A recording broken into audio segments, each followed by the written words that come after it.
Every day I get several messages from Muslims saying something like this: David, you talk about Muhammad in front of your books because you're too scared to say these things in front of Zakir Naik. To you Muslims who think that Christian debaters are scared of Zakir Naik, I'd just like to ask, what color is the sky in your world? Because here on Planet Reality, Zakir Naik is a joke.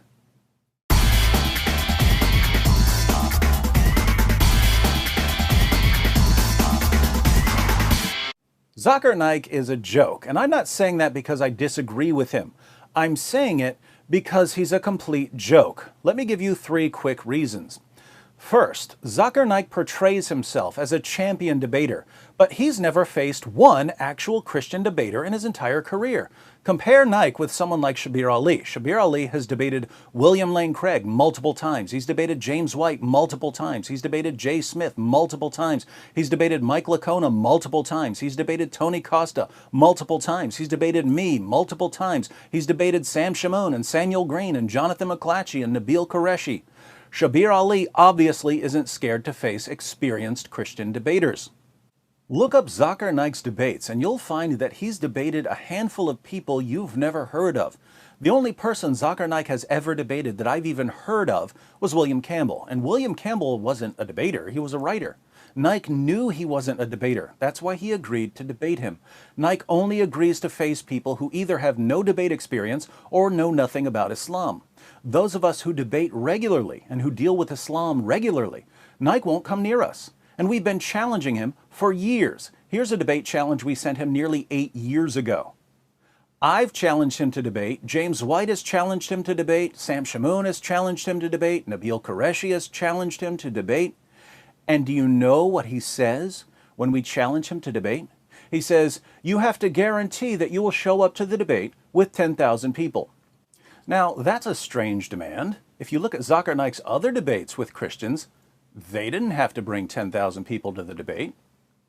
In the 2 Zakir Naik debates I've clicked on, there were only a couple hundred people in the audience. Why did Zakir Naik debate them? I was recently watching one of Naik's Q&A sessions, and a Christian woman was at the mic, and Zakir Naik said that if she wanted to debate, they could set up a debate.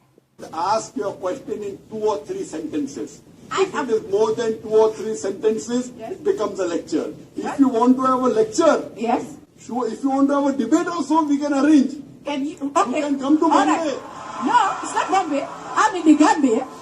Why was Zakir Naik trying to set up a debate with a random woman who stepped up to a mic at a Q&A session? By the way, right after he challenged her to debate, he changed his mind and said that he refuses to debate women.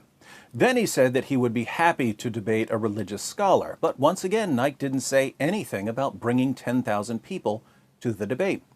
Why does Zakir Naik's 10,000 people rule only come into play when he's challenged by people who debate regularly? If some local pastor no one's ever heard of agrees to face him, suddenly Naik is ready to debate, even if the pastor shows up with no one. This is the age of the internet. Millions of people can watch a debate online. Zakir Naik could have a debate with a Christian in a hotel room and people around the world could watch it. Why does he selectively apply his 10,000 people rule? Because he knows that in America, most Christians have no idea who he is, so they're not going to come out by the thousands to see him debate. He knows that Christian debaters aren't going to rent the Superdome to face him because we think he's a joke.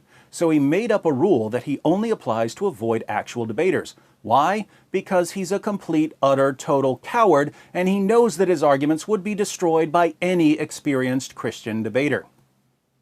And what do Muslims say when we point this out to them? Oh, Zakir Naik refuses to face you debaters because you're beneath him.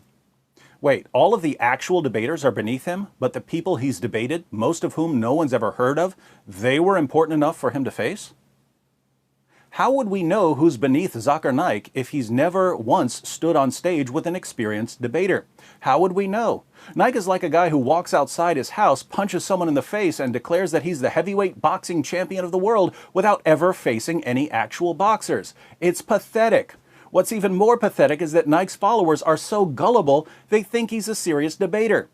There are serious debaters in the world. Naik isn't one of them.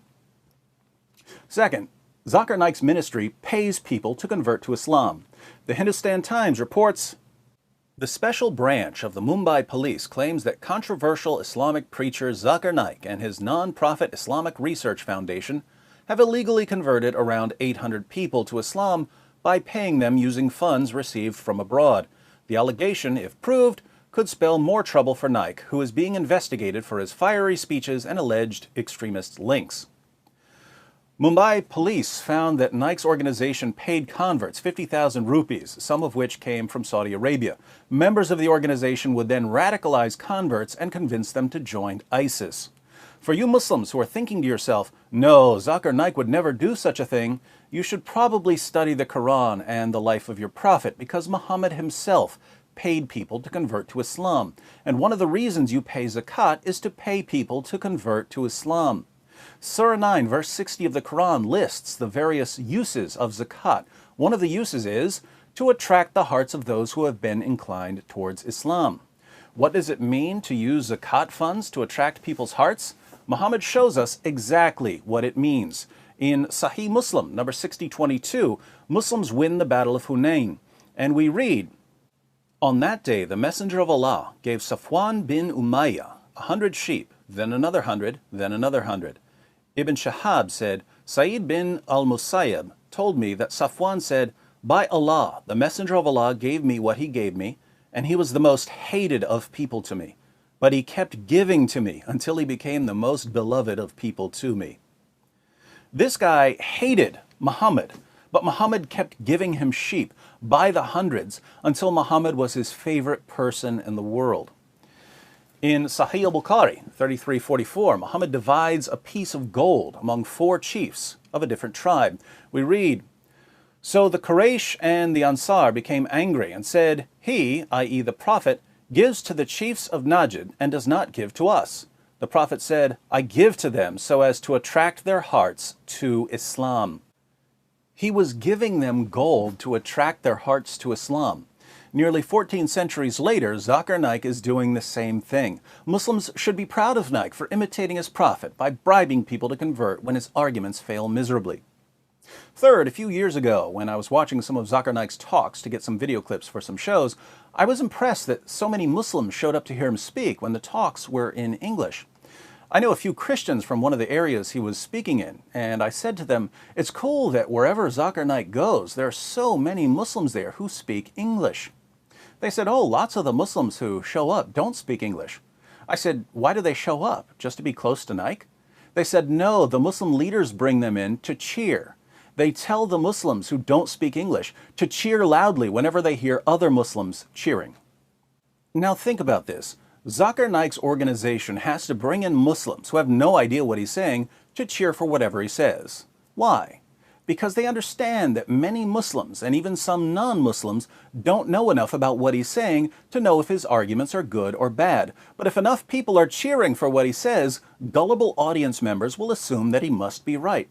So Naik's organization loads the audience with people who cheer for him no matter what he says, because the cheering has a psychological impact on gullible audience members. This is the Islamic version of a laugh track for a comedian who isn't funny. And let's face it, a laugh track would be much more appropriate for a Zakir Naik lecture than for a comedian. Putting all of this together, many Muslims regard Zakir Naik as their best debater and top apologist.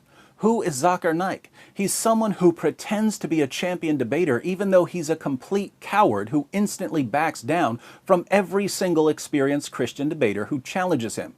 He's someone who pays people to convert to Islam just as his prophet paid people to convert to Islam. And he has to bring in cheerleaders to tell his fans when to cheer even though they have no clue what he's saying, all so he can trick ignorant, naive, easily manipulated audience members into thinking that he's presented a serious case for Islam. Zakir Naik is a joke. He's always been a joke. He'll always be a joke. If this is, as many Muslims claim, the best apologist Islam has to offer out of 1.6 billion Muslims in the world, what does this tell us about Islam? Of course, there's much more we could say about Zakir Naik. If you'd like to know more about why he backs down from debaters, click on this video by Nabil Qureshi, where Nabil examines just 5 minutes of a Zakir Naik lecture and finds 25 mistakes. You heard me correctly. Over a 5-minute period, Zakir Naik averages 1 mistake every 12 seconds.